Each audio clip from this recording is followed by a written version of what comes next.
Hey, who's ready for spooky season? Who's ready for all of Netflix original content that they're going to be putting out in October?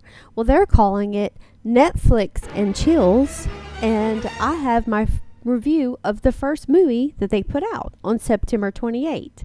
So, if you'd like to hear my review, just keep watching.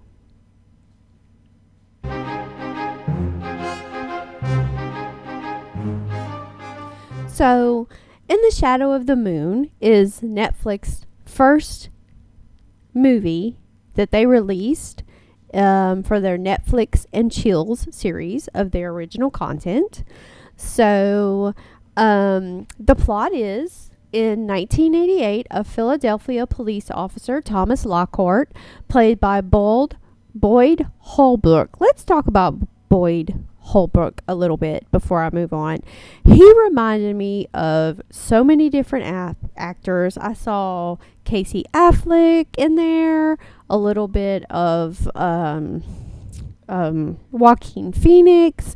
I was like, I know I've seen this guy somewhere, but I just couldn't pinpoint him, and I looked it up, and he was in Logan, of all things, and he played the bad guy in Logan. So anyway, so I just thought that he would look like really familiar.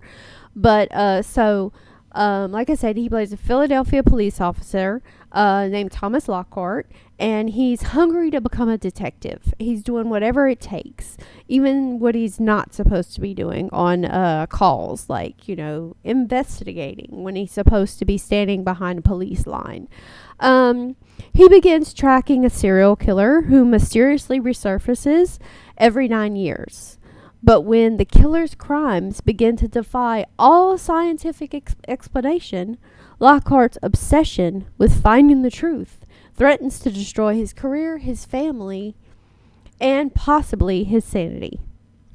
So in the trailer for the film, I got a vibe of a serial killer story with a twist, with a scientific edge. But it's less horror than I was expecting. Being in the category of Netflix and Chills, how Netflix has been promoting all these movies, I was thinking, horror. But this is definitely more sci-fi. Now, don't get me wrong. There's plenty of gore in the first few minutes of the film and throughout the film here and there. So there's blood and brains. So if you are squeamish in any way, you probably need to stay away from this or just hide your eyes. I'm not that squeamish, so it really didn't bother me, but I could definitely see how other people might have a problem with it. It is rated MA, so that gives you a little bit of insight on that. So as for the pacing, I thought the pacing was perfect for the first act. The action scenes were exciting, and it kept me at the edge of my seat.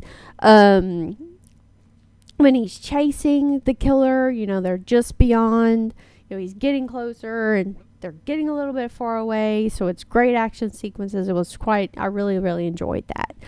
So, the second act does drag a bit as the focus pulls more on the mystery of what is going on and his obsession. So it's set in 9-year increments. So, like 9 years later and 9 years later and 9 years later. So when this thing keeps happening over and over again. So that's, pretty much how the second act goes. But you definitely feel for his character and his situation. You can see his life falling apart and everything around him because of he's trying to figure out this mystery. So you feel for his character. I just felt that it was a little bit slow when it didn't really have any strong action sequences. I'm a real big fan of action movies. So the third act definitely has a twist. I did not see it coming, so that's great for the originality. So you're definitely pulled in during the third act, and you're not sure exactly who you should be rooting for because of the situation. No spoilers in this review, so I'm trying to be as vague as possible. even though I think that the film is heavily influenced by the Terminator, I appreciate its originality in the world of reboots and everything. So it was nice to see a story that I wasn't guessing every single thing that was going to happen along the way. So the movie ends with another twist that it will definitely melt your brain if you think about it too much. But the wraps up the story in a satisfying way. The ending is satisfying, and it does make you think. Like, I'm trying to be vague. It does make you think about the situation. Like, what would you do if you were in this situation? So bottom line, I give Shadow of the Moon a 7 out of 10. So I could say I really enjoyed it. So I can't wait for the next movie. I know that we have In the Tall Grass. It was written by Stephen King's son, and he's also involved in the project. So I know we have that to look forward to. I think one of the movies that I'm really wanting to see, it's a movie, I think it's called Rattlesnake.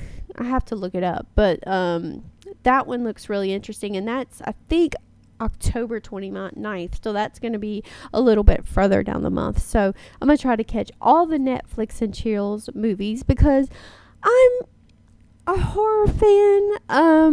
I do like horror if it's done intelligently. So, I'm not into the just torture porn and all that stuff, but I do like horror movies. So I'm excited, and so we'll see you again next on Lights Camera Geek Out. Thanks for watching. Leave comments if you see In Shadow of the Moon. Let me know what you think, and like and subscribe because that really helps my channel. So since I'm just starting out, so oh Lord, my microphone. All right, so we'll see you next time. Bye.